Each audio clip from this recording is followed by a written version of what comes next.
Okay, so what we're going to do is I'm going to walk you through the new uh, specular surfacing technique that iRacing has for the painters out there, which is really cool. But it is kind of a high level concept that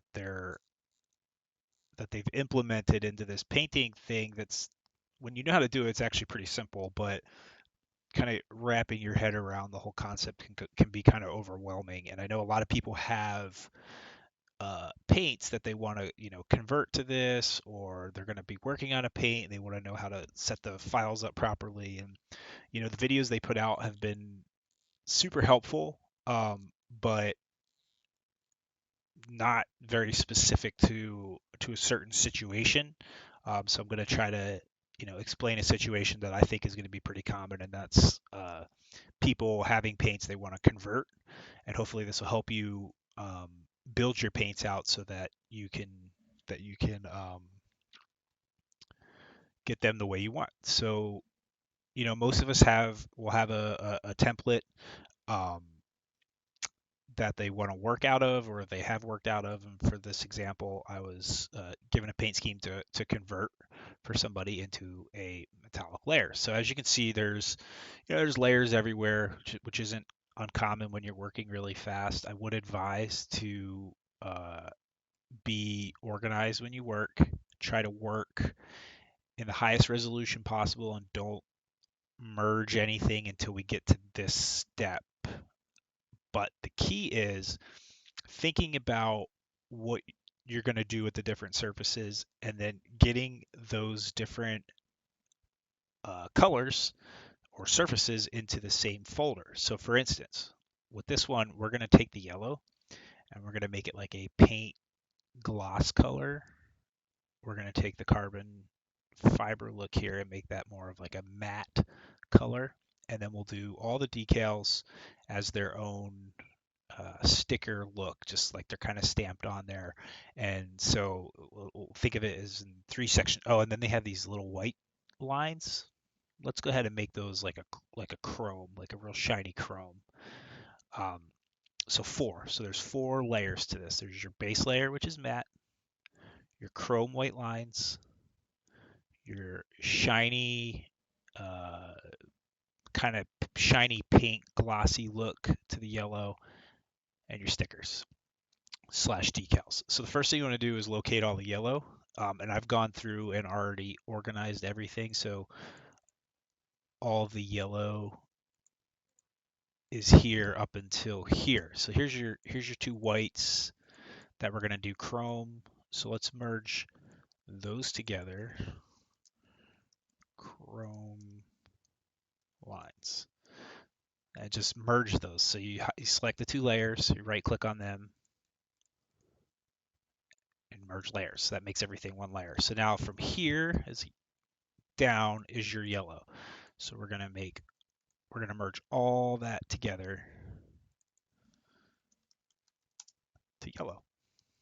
Nothing's changed in the paint. So there's all your yellow. There's your chrome. There's your yellow. Your base is down here. It's got a little blending or a little pass-through layer there with some opacity, and then your carbon fiber. So what you want to do is just take that, merge that together, carbon base. We don't need the patterns, so we can get rid of those. This is your pit board. Let's leave that where it's at for now. Now, the rest are decals. So you're going to take all your decals, they'll go up to the Goodyear.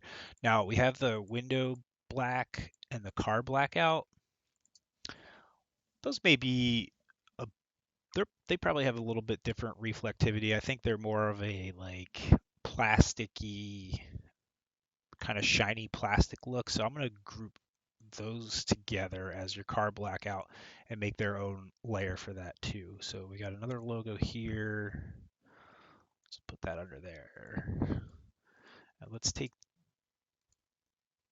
the blackout layer and put that below the decals because that's more of a base, but above the chrome lines. Okay, that should work. So now we have all these decals. So what we're going to do is we're going to go all the way down to there, I think. Try that. Merge those together. Boom. So now all your decals are on one layer minus your numbers. Looks like we're missing something here. What's this? Oh, that's part of the yellow. Okay, I see. But that just gets covered by the decal. That's fine. So these are all your decal layers on one layer.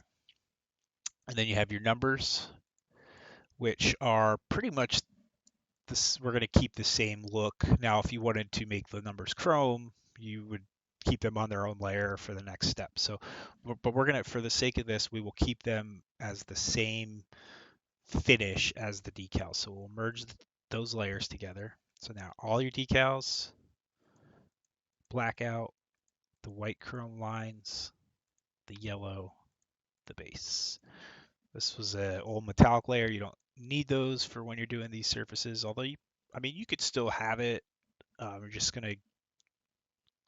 you don't need it to get the reflectivity to look the way you need it to with the spec layers. Now, if you didn't want the spec layers, you could still have a metallic layer, but we're just gonna get rid of that. For the sake of this, we'll keep our pit board. We'll put the pit board with the decals, and let's rename that decals. So decals, blackout, chrome lines, yellow. So we've consolidated all our paints into 4 different sections or 5 different sections, which is going to be the 5 different colors that we want. Okay, so now we're ready to get from this old template.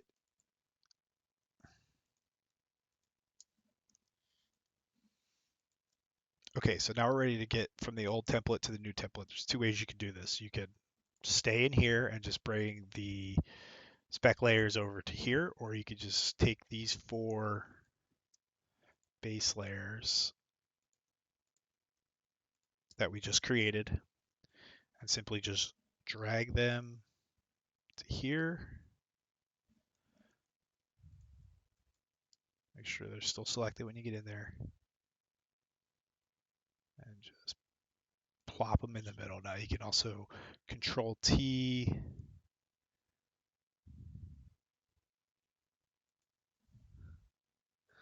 and get those lined up. You can see there's like a little, it should just fit. There we go. It's the middle and centered. So if you turn that off and on, off and on, actually if you put it in the paintable area, now you can see. So there's our new template. Got it in the new template, which has the custom spec maps here. So we've already done and merged pretty much all of these, so we don't need any of this. Gone. So now your paintable area is this paintable area. So now we're going to rename this to main paint. So that's your main colored paint. And we'll shut this off. And we're going to export this and save it into iRacing. So as you normally would, file save as. We'll go on the desktop for the sake of this. And we'll name it main paint. And let's make a folder for it. Doesn't matter. You don't have to. You just put this wherever you want.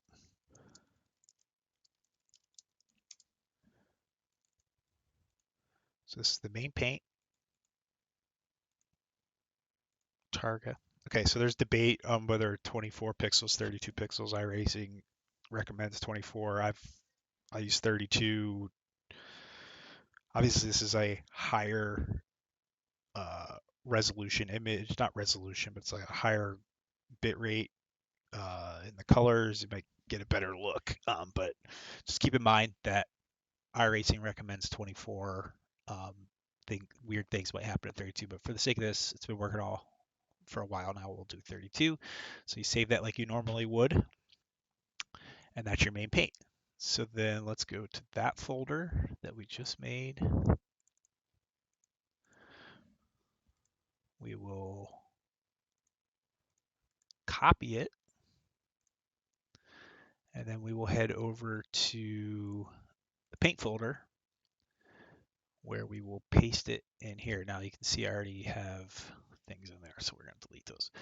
So our main paint's in there, and as always, since it's a custom number, we will name it car_num your iRacing number, which is mine is 247075. Okay, so then let's hop into iRacing. So you have a old paint there, refresh it. There's the new paint, as it normally is. No metallic layers, nothing like that. Just the paint itself. So next what we're going to do is we're going to duplicate main paint. Okay. So to duplicate, you do Control J or just copy and paste. And we're going to rename it to metallic. And then we're going to duplicate it again. And we're going to name this one roughness. Put that under there because that's how it's labeled up there. Shut that off. Shut that off. We're going to work in the metallic layer for right now. Okay, so here's where it gets tricky. And it's not too tricky, but it gets a little tricky. You have a metallic channel and a roughness channel. And basically how that works is there's a color,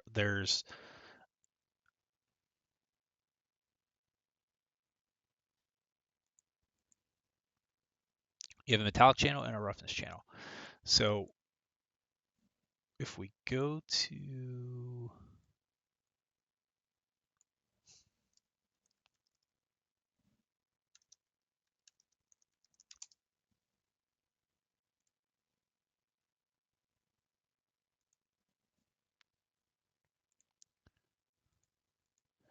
okay, so we're ready to now convert this into the appropriate spec map for the metallic. Now, if you go to this article that iRacing wrote, there's a nice link right here that has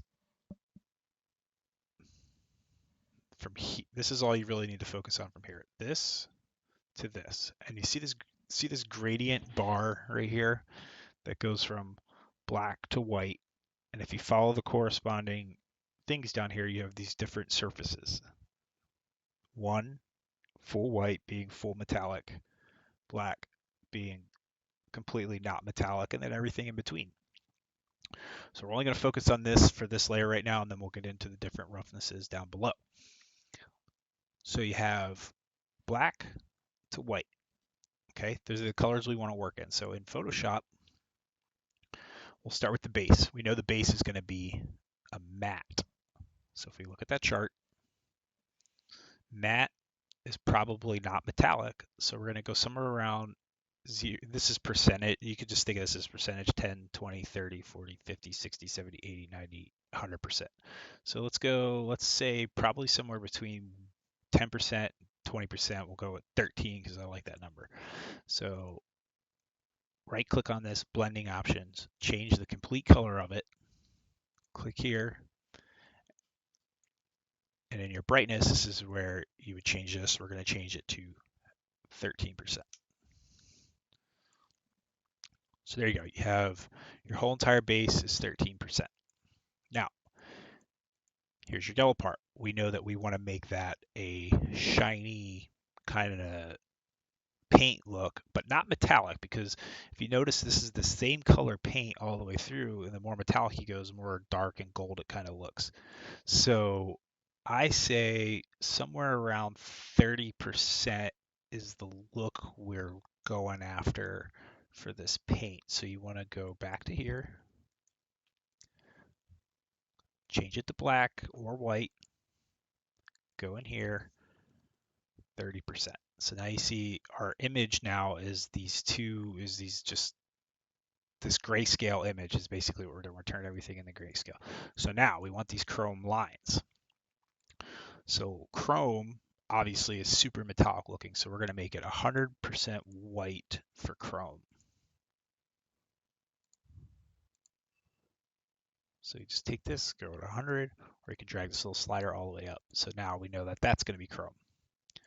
Our blackout, we talked about being a plasticky material that has maybe some reflection to it. So I'm thinking like we'll go 40% with that. Might be a cool look. So blending options, color overlay, 40%. So a nice little gray. Now, all the decals. In the iRacing videos, they had like a specific number that they were working with the decals. I like to still consult the chart what I think they are. So I think somewhere around 20% looks good based on what I've done for decals. Again, you can make these whatever you want. This is art. You can play around with these numbers and get the different looks that you want. And that's fine and dandy. So that's going to be our initial thing. So we're going to turn this on, and this is our metallic options. So we're just going to drag this whole folder into the red metallic channel. Make sure you put your parts above that because parts get stamped onto the car. So we want these things to overlap. Metallics, and you can keep that off for now. So that's your metallic. You can delete this. You don't need it because we have a base paint, which is our carbon base. And actually, let's pull these out of the folder for good measure. Kind of an OCD thing. Okay. So there's with the roughness channel off, there's with it on. Okay. So now let's shut that back off because you can't see what you're working with, and let's go to our roughness channel. Again, we'll start at the carbon base, and we know that that's going to be a matte finish. So now let's scroll down to the roughness. Now basically what this is you see the different pictures they have here. I feel like this was kind of glossed over and is actually pretty important. This determines how much light gets pretty much scattered or bounced back to your face. Like a fully metallic object has a lot of reflections in it, while a less reflective object on the light scale kind of absorbs more light and less gets bounced back out to you. So if you look at like this would be like an eraser, see how no light is being bounced back out, and they've got these pictures that kind of correspond, glass and shiny objects being, so matte generally is more of a non-metallic look.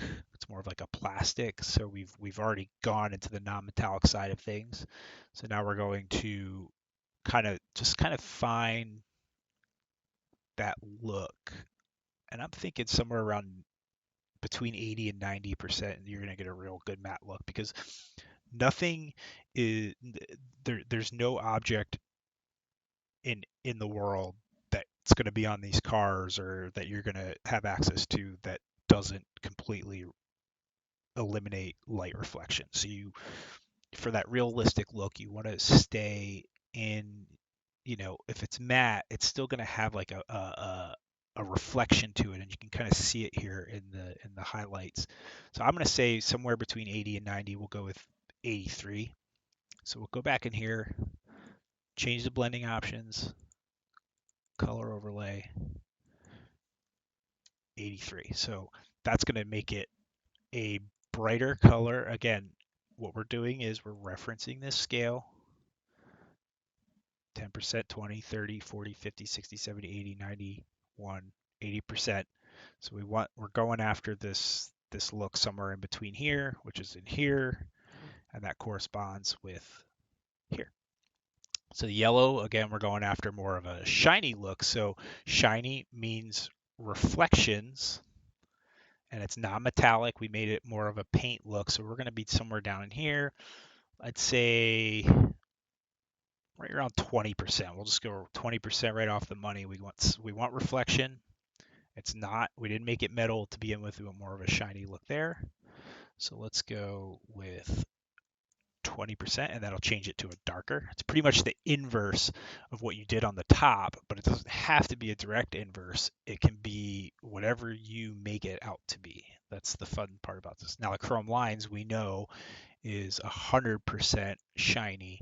So we go all the way down to full black for the chrome lines. Again, referencing this, full black, metallic chrome. That's what we're going to make those lines. Back into our document, the car blackout, we want some shininess too, similar to the glossy paint, a little less shiny. So the glossy paint we made was 20%. I would say make this 30%. Just a subtle difference between the two. Now, all the decals. Again, not very reflective. I think the number that iRacing uses 30% rough or 37% roughness for these, so that's we're gonna do that too. It has some, 37% falls in here, so it's got some reflection to it, but not too much. And just like we did before, we'll grab all 4 layers, turn our custom spec map on, and now we've already done we're gonna do the roughness part now. Now with the roughness part, let's get rid of this base paint because we don't need it, because we've got one. Just drag them right into the roughness folder there. I don't know what this folder is. Oh, it's the parts. You can just pull that out and put it up there. So the parts go on top always because they get stamped over everything. So there you go. There's your specular map. Now, not too hard. That's all you really have to do. And then you can go in, and if you don't like the look, you can play with these values to change them in the direction you want, and just keep referencing this chart. This is really helpful. It's kind of in 3 sections. You've got the color, what it's going to kind of look like, and everything in between. And then that's all going to be applied to the color that is underneath on your main paint, which is down here. So then you can just shut all that off, and now we're going to export it. So you do the same thing you would normally do. Save it as a Targa, TGA, main paint, spec. Save, same exact way you save the other one. Then you open File Explorer. Let's open a new window so we can see both of them. Go to our desktop, main paint. So we'll grab the spec layer, and we will copy it, paste it, and then the file naming structure for this is car underscore spec underscore your account number. Boom. So we've got both of those in our folder. Now when we go back into iRacing, we're going to refresh it, and you're going to see everything has applied. And there you go. So now you have this shiny paint look to the yellow, and this dull light absorbing matte look to the carbon, and then you've got your chrome lines that we made, and the decals just look kind of normal. I think it's a good look. You can really see over here the shininess in the car when you kind of pass through it. It's subtle, and I think that's the key with creating art of any kind, especially with cars and stuff. Is it's cool to go over the top in certain situations, but the real selling effects is when you do things subtly. Use it as a tool to enhance your paint scheme. Don't use it as a tool to completely drive the look of what you're doing. Keep in mind that these things will be moving down the track really fast on a broadcast and stuff. So really, to get the full test of how your paints are going to look, do a couple laps with them, drive them at night, drive them during the day. Just get a good feel for how they're going to look, and be as subtle as possible. So let's hop out of there. I got one more thing I want to show you. So that's all fine and dandy to see things on your own. However, you want other people to see them. And we all know by now that Trading Paints Pro is required to do the cool stuff like custom numbers and all that, which is fine. I fully support the fact that Trading Paints has a pro version and a free version. I highly suggest that everybody get the pro version for $25 a year. It's totally worth it. You can do some really cool stuff, and you can show off your work, especially if you're taking the time to learn how to do these metallic layers. there's no reason not to have Trading Paints Pro. So I fully support what they're doing and how awesome it is. So we just made a Mustang. So we'll go over to our paints and we will just do the custom number here because that's what we're doing. If you choose paint, you'll see you want to choose your new paint. So upload that. 35 was the number. So you're going to select it and we will go to the desktop, main paint test, main paint, open.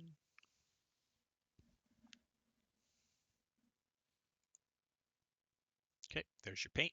Now if you go back there, you'll see right here, add spec map. So you go to Spec Map and it says select a MIP file. Well, we didn't make a MIP file. We made TGA files. Well, that's weird. Go to select file. Go to your iRacing folder. And you will see that a MIP file was created based off of the TGA file. So select that. Click open. Okay, and now it's loaded. So now you will see your paint regardless of what you do, and anyone that has custom numbers and all that turned on will also see your paint. Hopefully that helped. If you have any questions, you can shoot them to me. I'll do my best to answer them, but hopefully this video helps in the process, and yeah, enjoy the new feature.